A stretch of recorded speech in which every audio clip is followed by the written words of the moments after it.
In a democracy, citizens need to be informed. Informed about policies, issues, homelessness, law enforcement, and social services. In order for people to make good decisions that affect their lives, they need to be informed.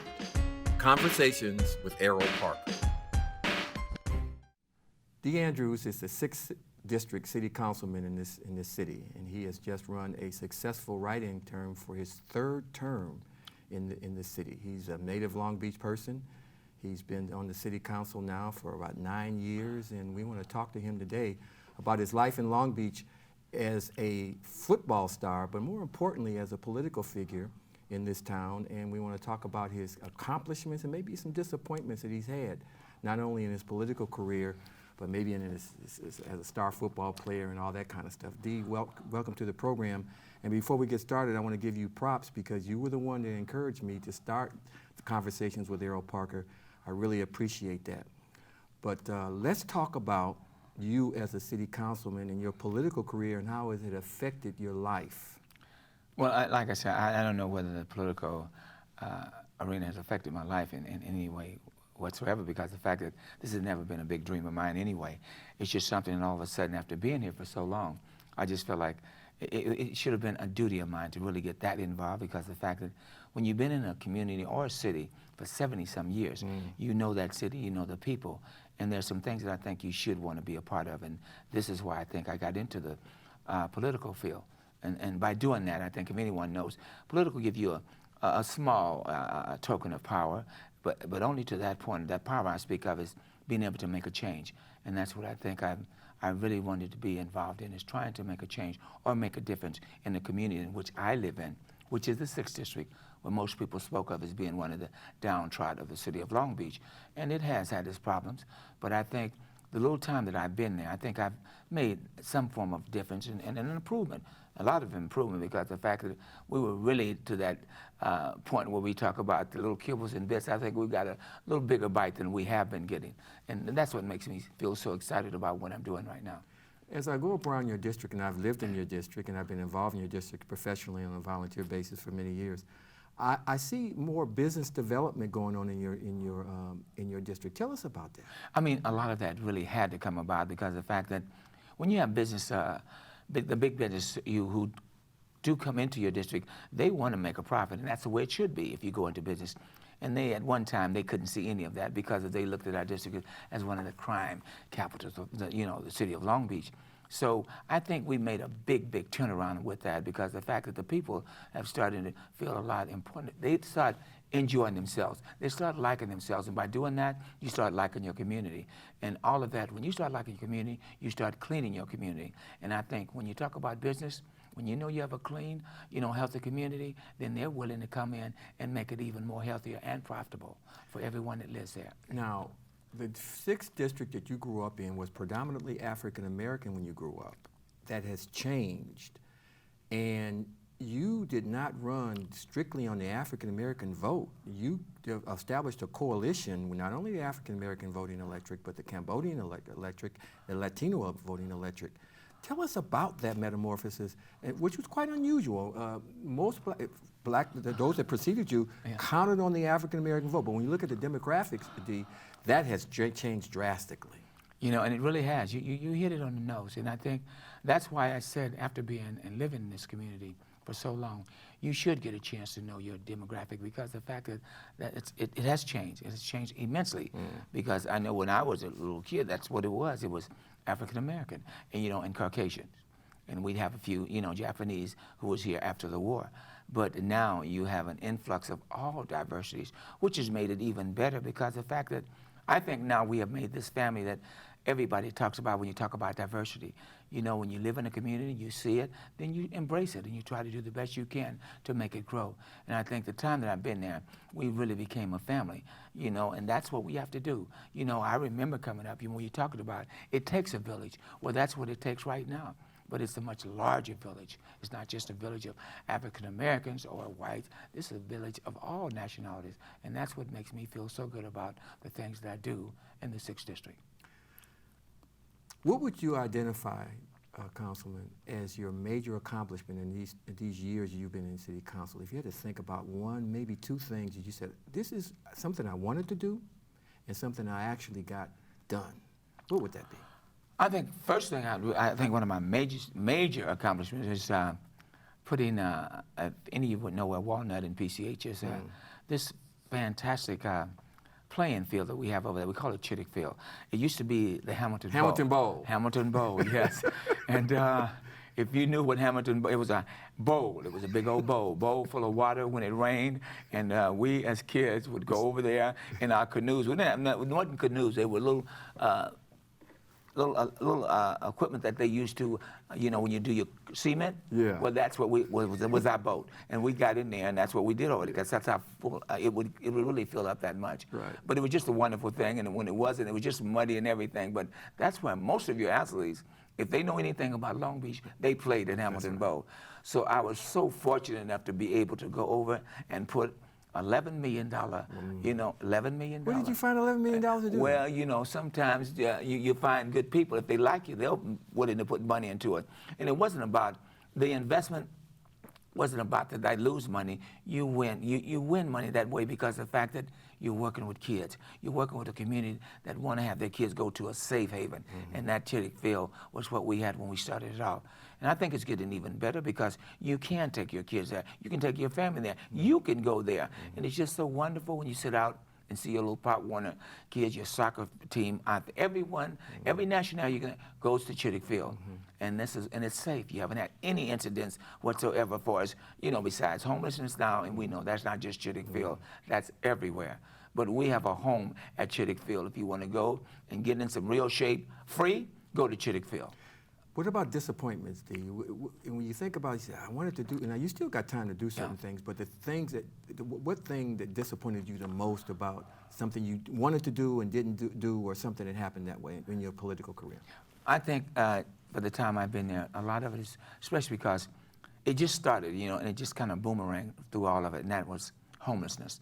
I am extremely compassionate just about people because I've always loved people.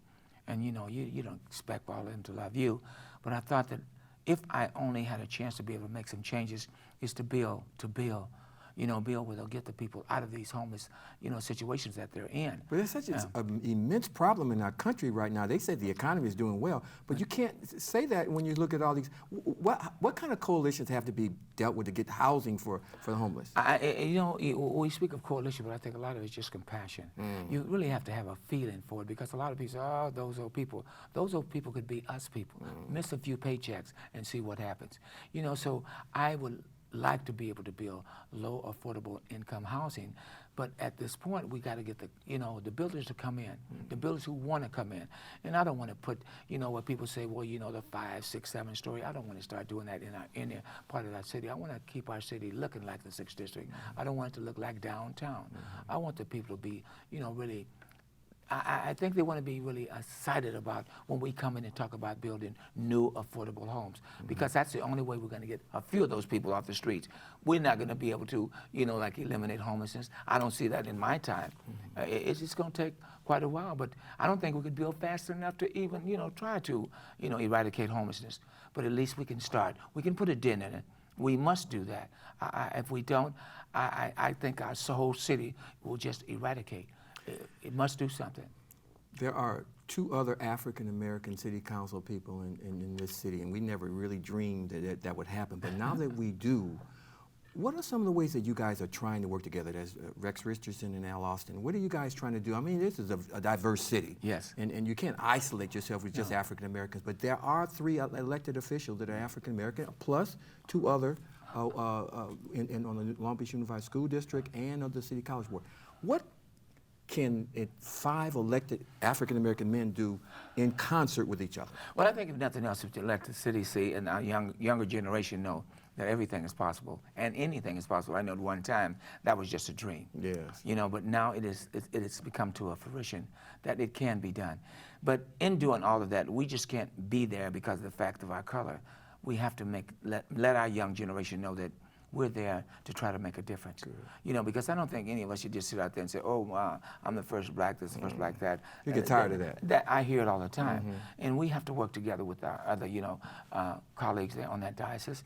And I think they're being very, very compassionate about what we're trying to do, because they know the struggle. And it's not just African Americans with the struggle. We have everyone in that diocese, their community are having struggles. Even when you talk in this 3rd district, we have homelessness down there that people absolutely trying to but eradicate. Now, there has been talk about an African American Cultural Center, and you said, I will match $100,000 if you guys. I'm coming to the table with that. That's right. What can you give us any kind of update on that? That may be one project that might bring that community together. I'm really thinking just what you just said there, and I made that commitment, and it's still there.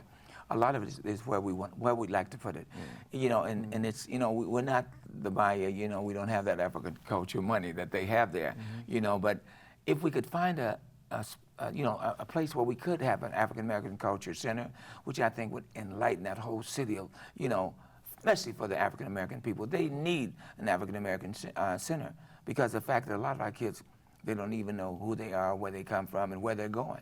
And this would enlighten them so much, because we have a young lady by the name of Sharon McLucas. She has so much black history that we really need to know. Not just the 28 days that we get for black history. We need a lifetime, and she has it all stored up right here in Long Beach.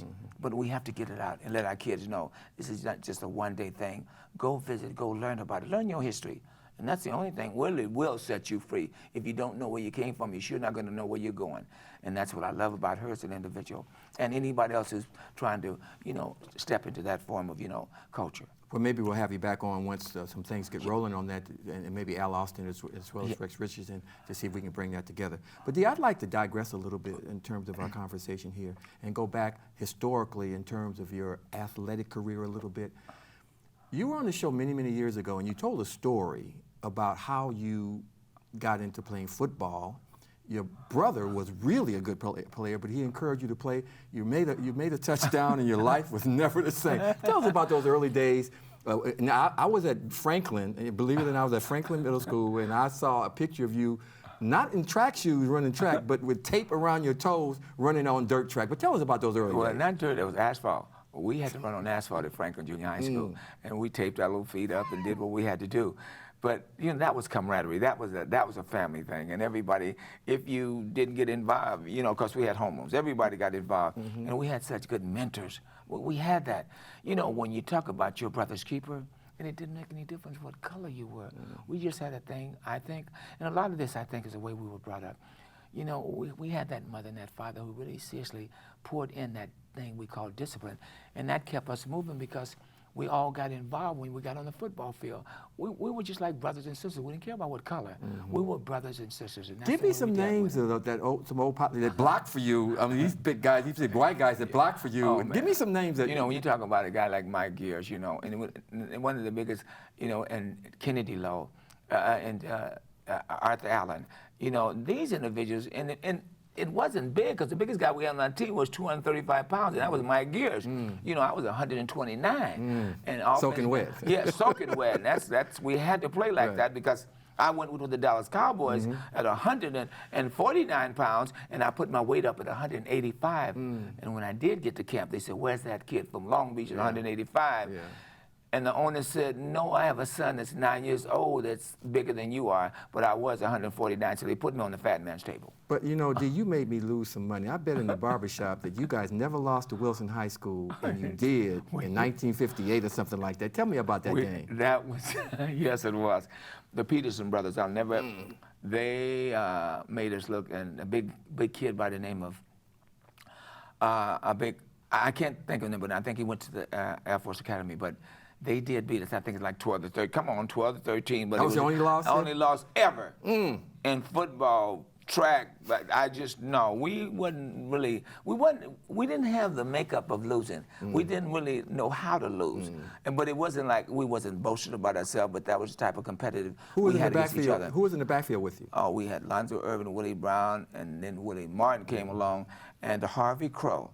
Now, this is a Caucasian kid, Harvey Crow. You know, you think about this, but this kid was awesome. If you know anything about John Arnett, that was what we had in our backfield. And boy, I tell you, we had coaches that made you made you win. Dave Levy, Bill Mulligan. Bill Mulligan, Yeah. yeah. And these are the individuals made you win.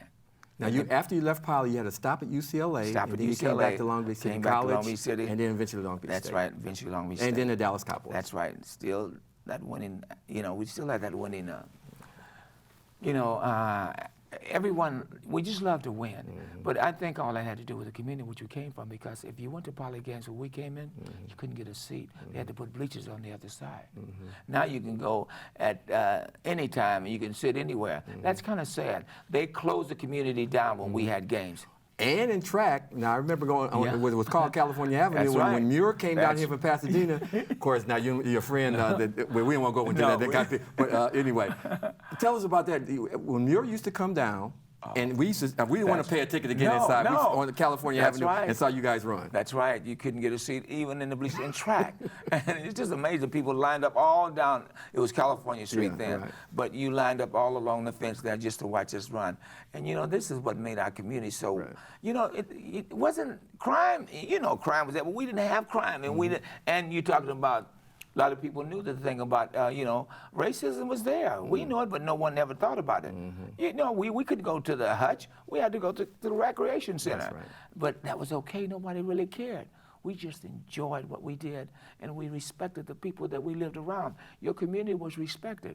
When a lady's walking down the street with her, grocery bag, you better not let her walk down there. You better take it to her home.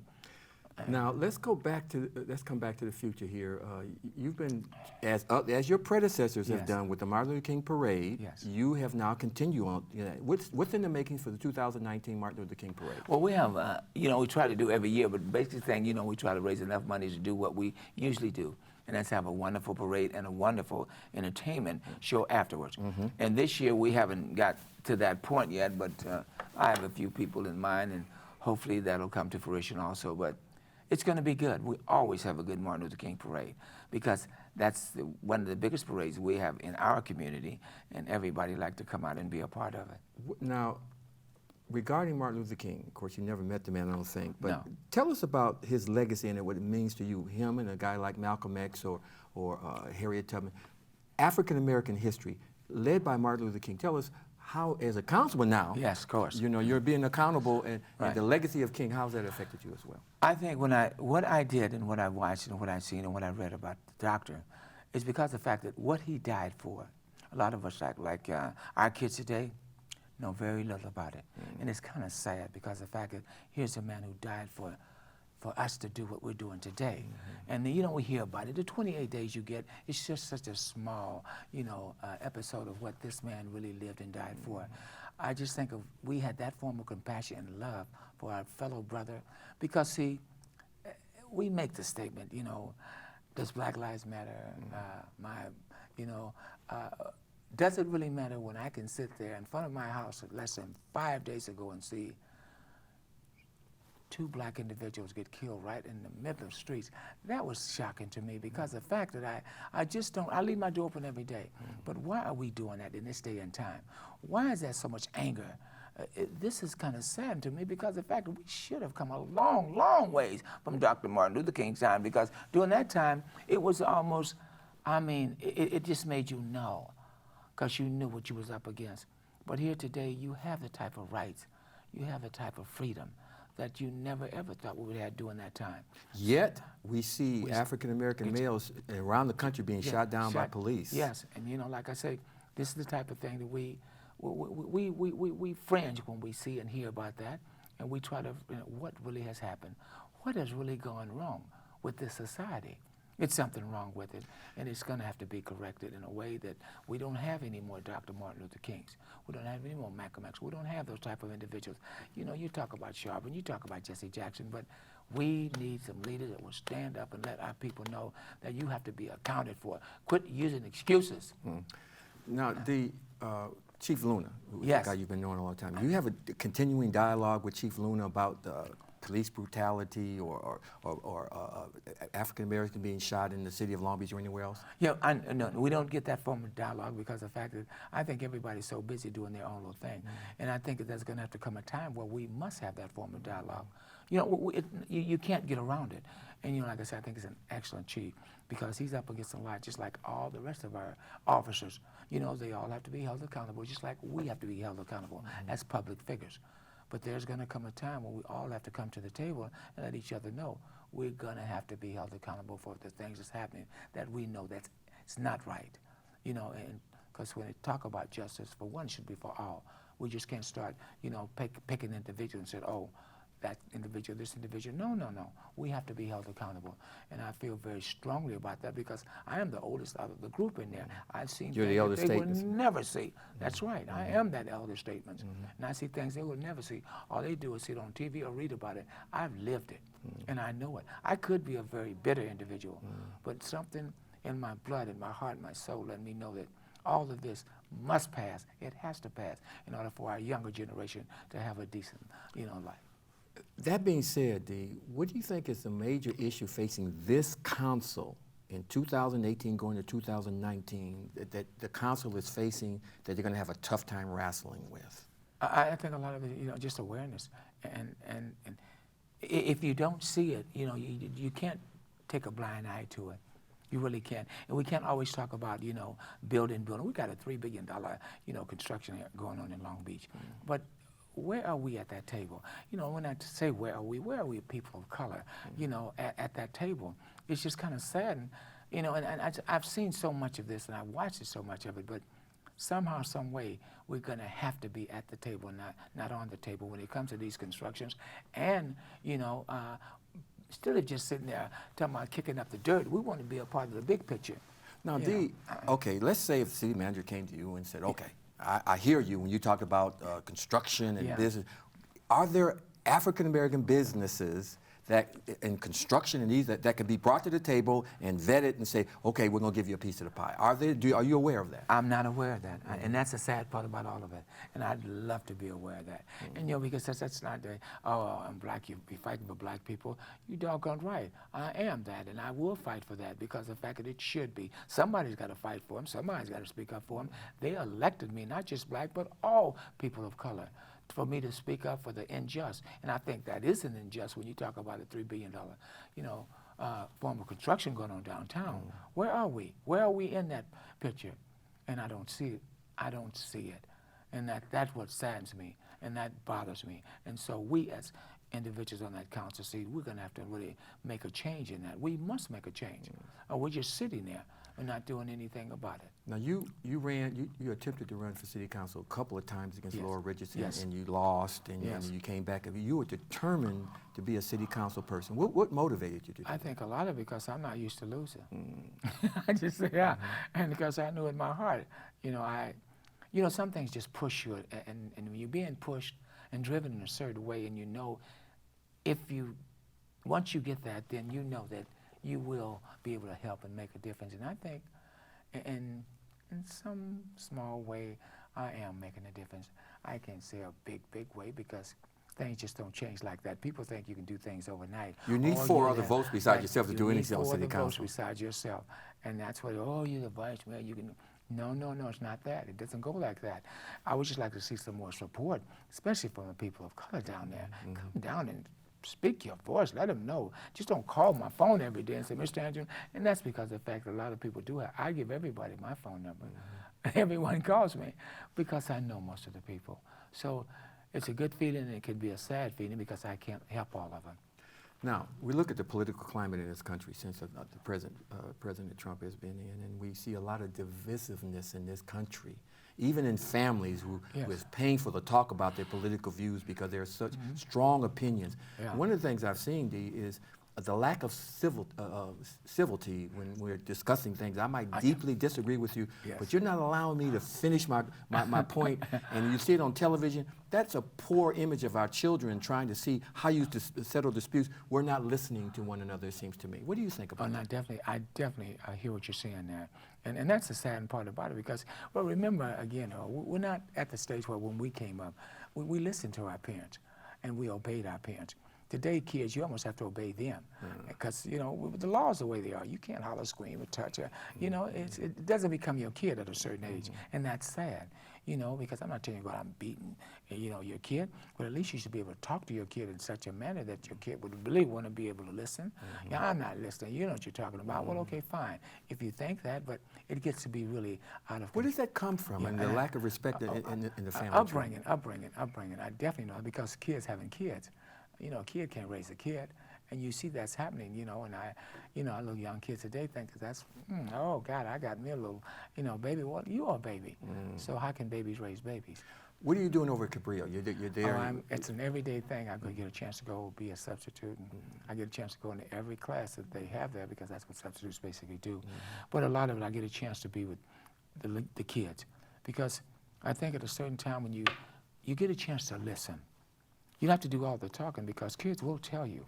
You know, they tell your feelings, their things they're doing at home, how they're doing at home, and I think it's so important that you do listen to it. Sometimes we just won't listen because those are kids, but kids have a lot of things on their mind, and kids have a lot of beautiful, wonderful ideas. We're living in a generation now. These kids are sharp, very sharp, and there's nothing wrong with you, like I say, sitting down and having a good conversation with them, because it's amazing once you finish the dog. I thought I knew something. Your wife is going to see this tape here.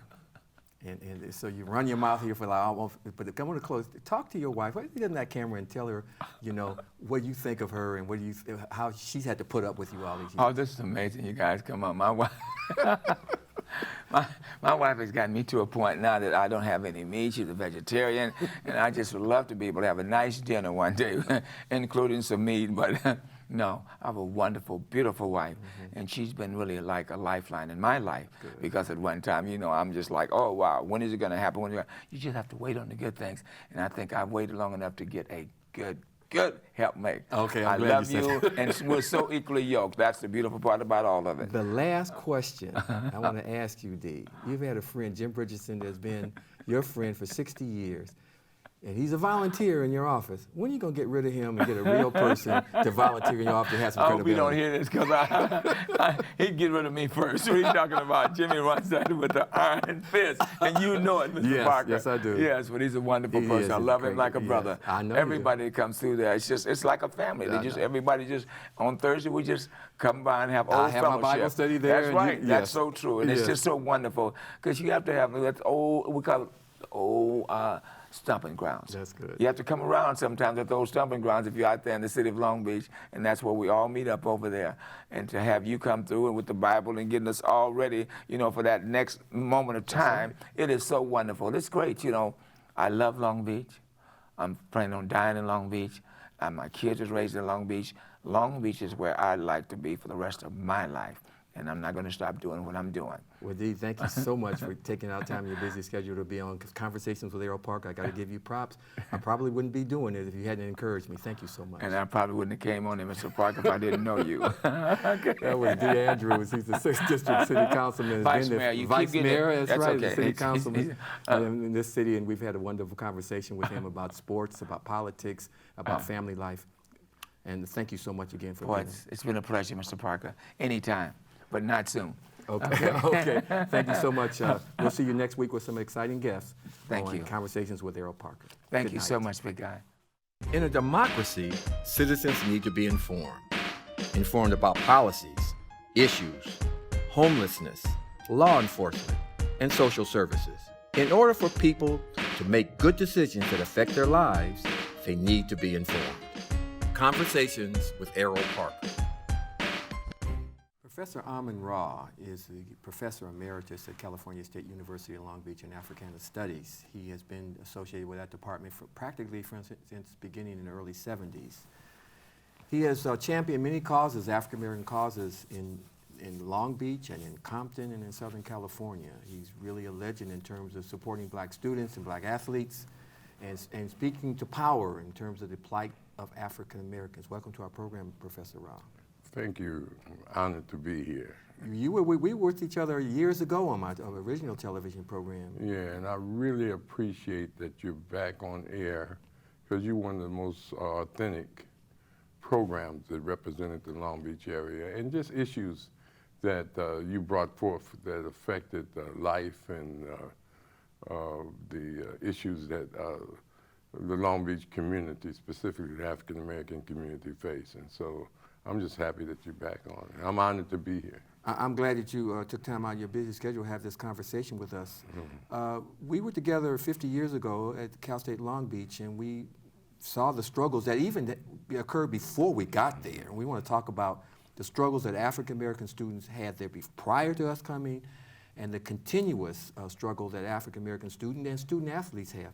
How would you characterize this struggle? First, let's talk about the past. Prior to us coming in 1968, there were only a few African Americans going there, and mainly athletes. What caused the influx of African Americans on that campus? Well, everything that all progress during the 60s of African Americans was a part of the what we call the liberation movement, which was in two phases: civil rights and black cultural development or empowerment, the Black Power movement that joined with the civil rights movement. And both of those had a profound effect on what was going on in predominantly white campuses among black students. They changed their names from Negro Students to Black Student Union.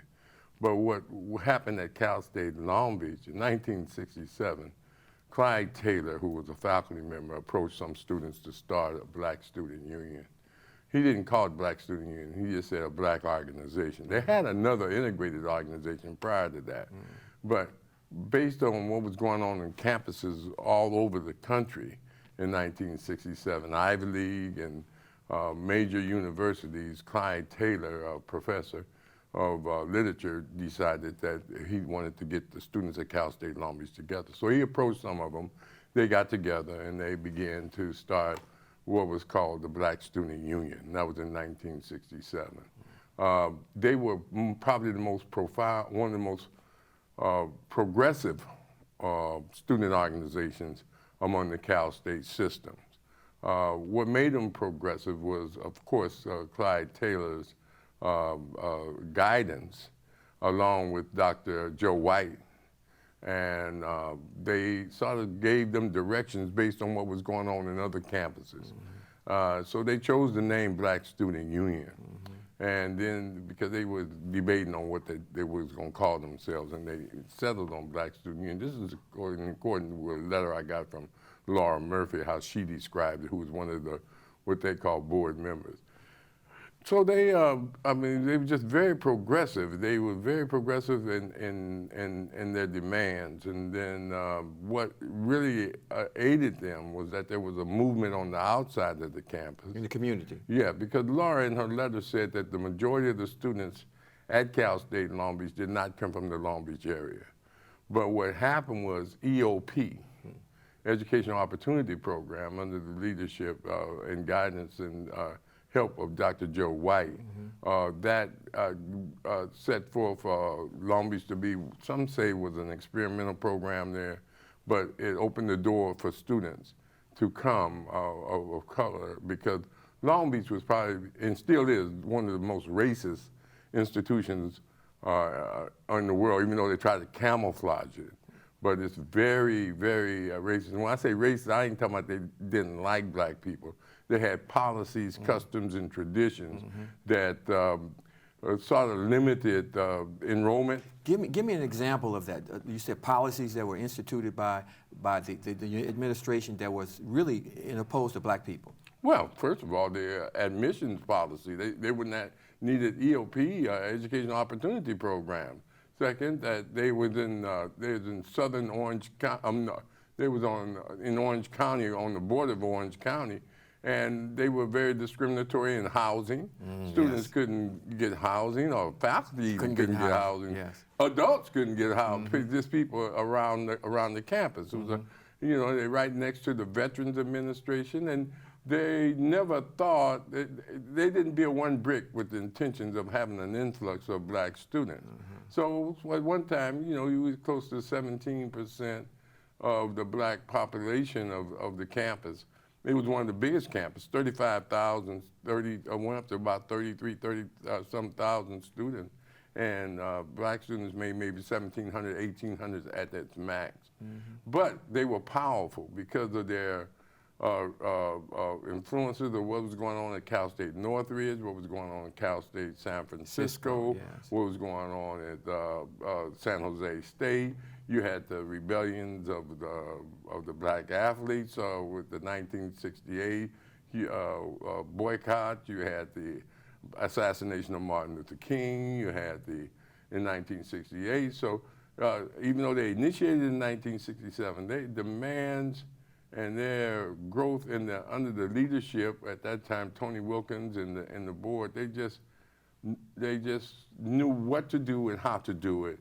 And they were very progressive in getting things done for students there. How did you get involved with the African Studies or Black Studies Department, the Black Student Union, and EOP? Well, I came there with the consciousness. I was one of the founders of the Black Student Union at Compton College in 1967.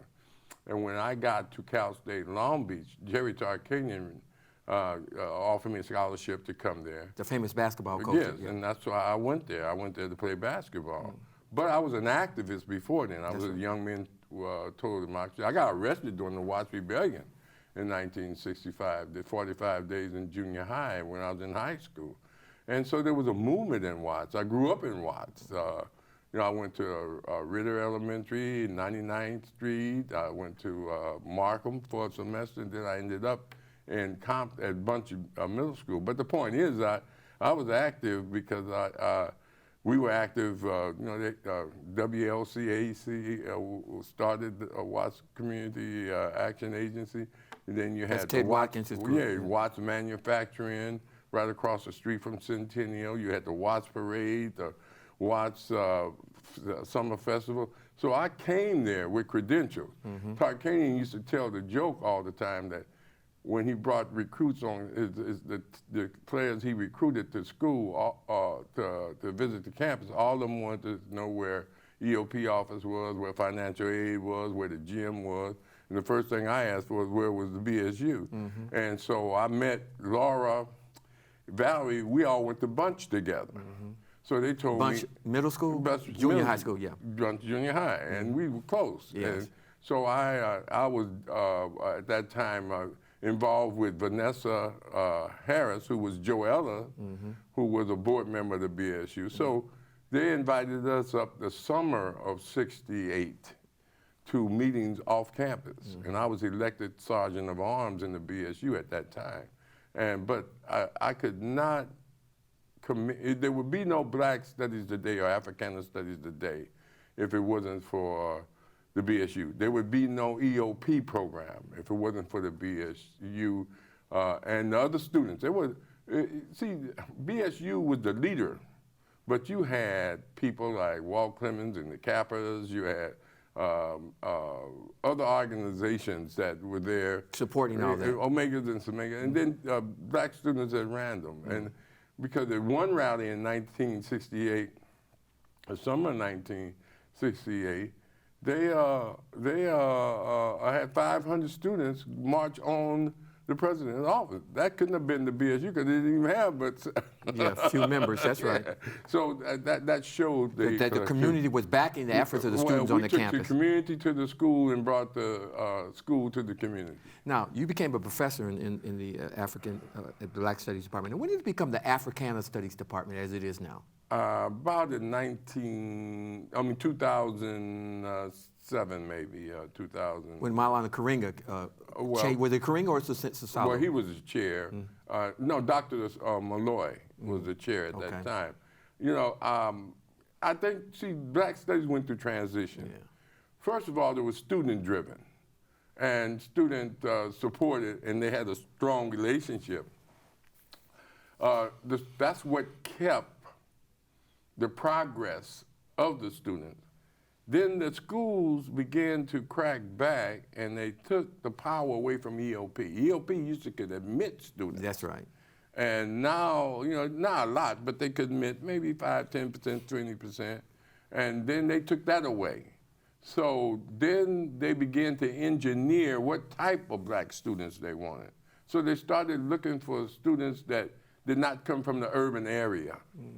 You see, and So that was a conscious effort for them to do that. They made the admission officer at Cal State Long Beach a vice president, so that other vice presidents couldn't use their influence to get students in school. Okay. And this guy, he made a conscious effort to make sure that students, would come there and say, I had no racial problems or discrimination problems. So they were very selective in the geographics. But that was the issue there. But you can't give enough recognition for the leadership of the BSU and the Black Studies Student Association and the various student leaders that existed there. It was so diverse in leadership. Now let's talk about the student athlete. You were a student athlete coming from Compton, and you were highly recruited by Jerry Tarkanian. Tell us about what you understand the plight of the student athlete prior to you coming, which I know you did a lot of research on. But then it was a golden era in athletics, not only in football but in basketball. But tell us the plight and track and field. Yeah. Tell us the plight of the student athlete. Were they exploited? Well, you got to understand, Cal State Long Beach wanted to expand. Yes. They couldn't expand because they were a Division II. So the whole conference, the PCCA, was a Division II in basketball and in football. And that means that they were not a major campus.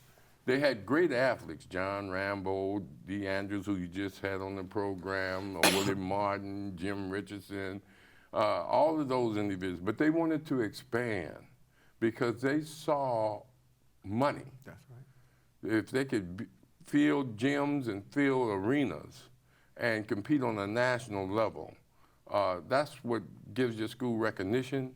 And that's how they went. So I think it was Bob Miller, Miller recruited Tarkanian to be, they went from a Cal State college. Remember, when we went there, it was Cal State College. That's right. And so they developed Division I basketball and Division I football. By bringing in a lot of talent. Well, they had to, because in order to compete, they wanted to bring in, top athletes. They didn't give us full scholarships. They gave us half EOP grants and half scholarships. And it was a struggle, so they, but the point is that we were winning. Our basketball team never lost a home game. Sam Robinson was the first Division I to be drafted. In the NBA. Yeah, George Trapp was the first to be a #1 draft choice. Leon was the first Division I to be drafted in football. That's Leon Burns. Yes, and took him to their first bowl. He retired his jersey, and then, as I said in the crackback, they unretired his jersey. So, they were, but they still couldn't fill the arenas that they wanted to on a consistent basis. Big games, we would go to the Long Beach Arena, and we could get a few thousand and things of this nature. And every now and then, by maybe 2 or 3 games, we sold out. But for the most part, it was hard to get people. We played in the gym. And so they got rid of football in the 80s. And then because it was so expensive. Football carries a whole athletic department. If you can get, that's why they have 50, 100,000 at some of these major universities. When we would travel in basketball, we play in field houses, 14,000, 16,000. When we come home, we play in front of 2,500. It's a whole new different game. But they got some of the top athletes. We recruited the Poindexters, Ed Radcliffe, Glenn McDonald, who they just retired his jersey. But they're so discriminatory and so lack of putting money into the program now that the alumni, they do not have a strong athletic alumni or booster program like most schools do. Most schools, when they recruit athletes, it's the boosters that take care of the athletes. That's right. At Cal State Long Beach, it's just the financial aid office. And so they can't compete with the major universities. No, they're not going to ever be able to do that unless they come up and want to spend money on a top coach like they did with Tarkanian. And Tarkanian was not the greatest coach when he first started. He had to make a transition from community college grade coach to a 4-year. And he didn't make that transition really until he went to Vegas. Now, let's switch wheels back to the political plight of African Americans in this country. We see that it seems to be going back to yesteryear in terms of brutality and discrimination, which concerns a lot of black people at this point. What is your perspective on the plight of African Americans at this time in America? I think that they've made major gains. There's two parts of politics. There's intergroup politics, and then there's Euro-American electoral politics. To get Obama elected the Million Man March meant voter registration among young black people is high. Voter participation is high. Look what they did in Florida as far as assisting Gilliam in his plight. Look what they did in Georgia. Look what they did to the Democratic Party in giving them the majority. Look at, you got 2 Muslim women, a Native American woman, a Latino woman. All of these people got elected because of the 95% of black registered voters that voted in the various areas that they were in. So that's good, you know. You got a state superintendent statewide in California. There's a lot of good things that's going on. Is the racism with police brutality worse? Yes, because just like Saudi Arabia could get away with murder, and the president don't say nothing about it or want to. Well, you got a district attorney who's an African American woman, who there's been over 300 or 400 police shootings, and she's not prosecuted one. And you know, people had hopes that she would, but you know, the pressures of the police unions and the politics prevent that. But the point is, Black Lives Matters is demonstrating in front of our office every Wednesday, just wanting to meet with her, and she won't meet with them. But the point is, you have a situation where as the rise of racism, as Dr. Karenga would say, they always talk about Trump giving dog whistles. But if he's giving dog whistles, they are not really dog whistles, they're human whistles. Because only dogs hear human dog whistles. Mm-hmm. So we look at that as him signaling to people that it's okay to come out the closet and express your racism in violence and political ways. And you've never, you know, for something that has been something that people kept to themselves or moved into canyons and moved into hills and rural areas, you know, to get away from urban life and suburban life. Now they're coming back in a political sense, and they're voting in high numbers and participating in racial discrimination and militias and in all right white-wing organizations like never before, because you got that president. Now, Rob, we look at the decline in the number of African Americans on major college campuses. Right. Why is that? I mean, there was a boom 30, 40, 50 years ago where African Americans were coming on campuses. Why is this occurring? Well, it's called a backlash. First of all, these universities never really wanted them there. So all they did was engineer how to stifle. Well, they wanted the black athlete there. Oh, well, that's where the exploitation of the black athlete comes.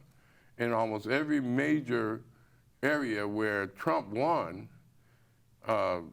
like University of Georgia, Alabama, Wisconsin, and all that, they got 1 or 2%, 3% students.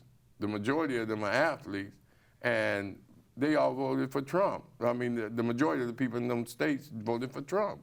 And voted, just recently, Mississippi just voted for a lady that professed, I'll be at the front row of a hanging, and I voted for the leader of the Confederate to be president, and things of this nature. And she's The that they Mississippi- voted for. for Mississippi But Senate, these are right. the same people that would be at Mississippi State game or Mississippi, University of Mississippi, cheering for the black athlete to make a touchdown. But when it comes to power and things of this nature, and because of the influx of what they would call immigration, migration of people of color, they are angry at them for coming to their country, realizing that one day they will be the government of the country, and they're trying to stifle that. And the student, but getting back to your point about the student, That's what I'm getting. the key to your progress is vocational and educational attainment. Okay. If you slow that down, the people are going to do what? They're going to find other ways to make a living, and then, Okay. and so they end up what? Homeless. They end up in jail. They end up on drugs, self-medication, and because that's what happens to people that are locked out of opportunities and things of this nature. The system has never really embraced multiculturalism or multi-ethnic system. You can see that right now when they're taking children away from kids at the border. It's very painful to look at. Well, and no one is really doing anything about it from the standpoint of massive demonstrations and holding people accountable for this type of activity. And then they're going to put black social workers on trial, and then at the same time never prosecute police in the state of California. So it's a lot of factors that go into why students are not going into it. And then they up the standards. You have to have college preparatory classes. Yeah. I really think that, students should go to school part-time and work. But the point, and work full-time, go to school part-time, because you don't want a bunch of loans. They made it difficult for financial aids and grants. At one time, financial aid offices approved you for your financial aid and sent the papers in to the federal government. Now you have to do everything online directly to the federal government. So you feel like it's a concerted effort on the part of administrations and policymakers to exclude people of color in the higher education? Okay, well, let's put it like this.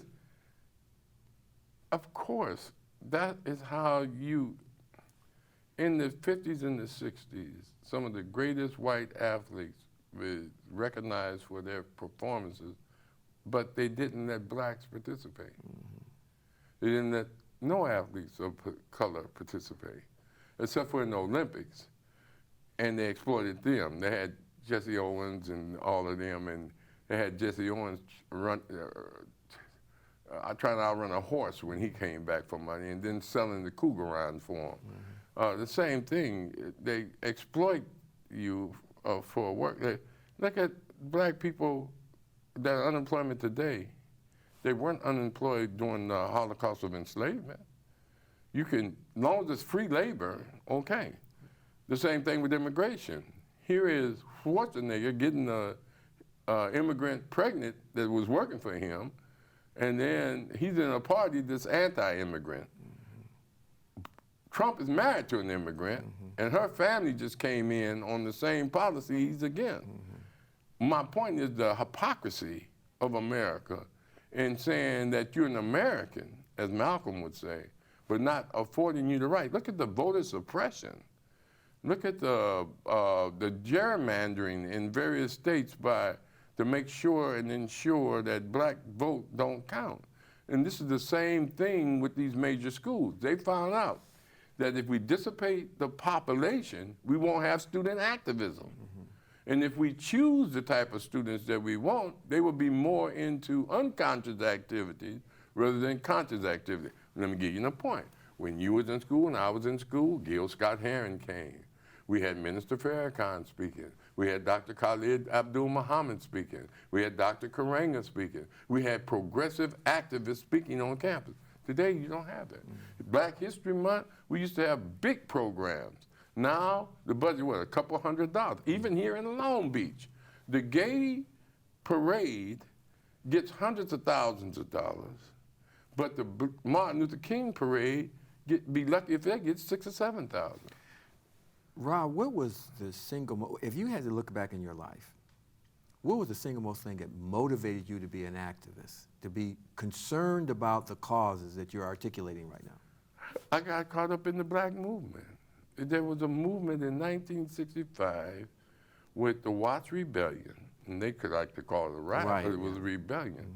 But leaders sprung up, organizations sprung up, black organizations reached their height. You had multiple community alert patrols. You had the black community woke up. They became self-conscious of themselves and their capabilities. They put on demands, and the government responded to those demands. Teen Post, Head Start, Martin Luther King Hospital came, shopping centers came. They kept talking about, well, you burned down your community, but look at the things that came in absence. Manpower development, where the government, the federal government, paid a certain amount of your salary, and with companies that had government contracts, and they would pay the rest, and you had a job at the end of your manpower development. Yeah. The same thing with financial aid. EOP was an educational opportunity program that could admit you. Yes, right. Admit you. Now they said, no, you got to go through this racist institution that says, no, you're not qualified. My son graduated from Long Beach Millikan, applied for Cal State Long Beach. And I know 3 other black males that applied for Cal State Long Beach. They were rejected.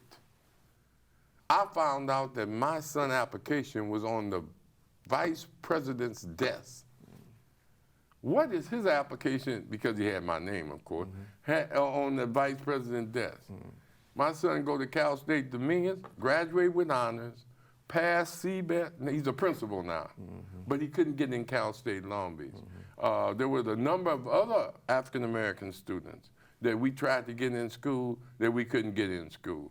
And we had black people in key positions that should have got them and should have been able to have them in. Then there was a shift to, we're just gonna focus on Latinos. So that's what happened, and that's why you have the situation. And many Latinos, many of them choose not, they're more wanting to work with the system than to create challenges. They benefited from us struggling, but at the same time, they didn't, in many ways, develop the unity to work together. In the beginning, we did, yes, with Mecha and La Raza and all of them, but all those organizations are gone. Well, our time is up. It was a fascinating discussion, and a historical discussion. I'm sure this is going to be played over and over to students and get a historical perspective. But there's one last question that I have that has caused me great consternation, Professor Ra.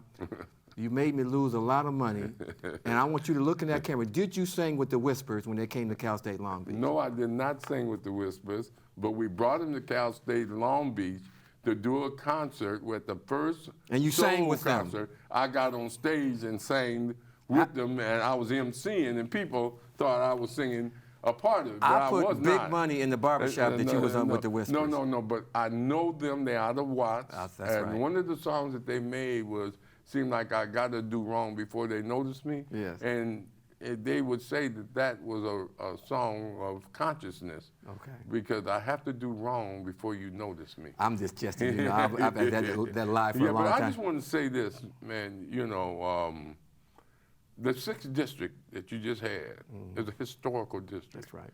The first black city councilman came there. The first black woman city councilman came there.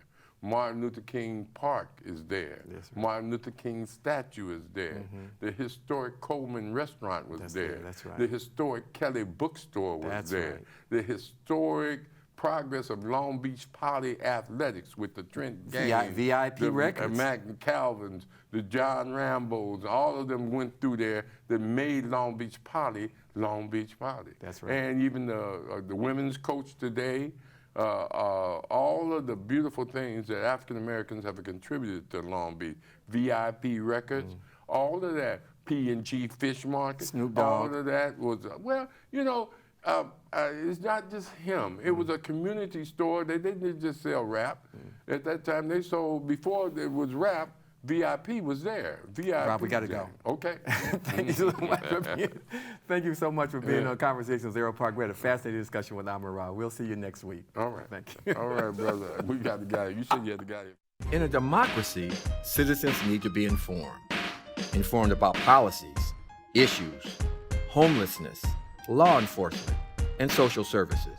In order for people to make good decisions that affect their lives, they need to be informed.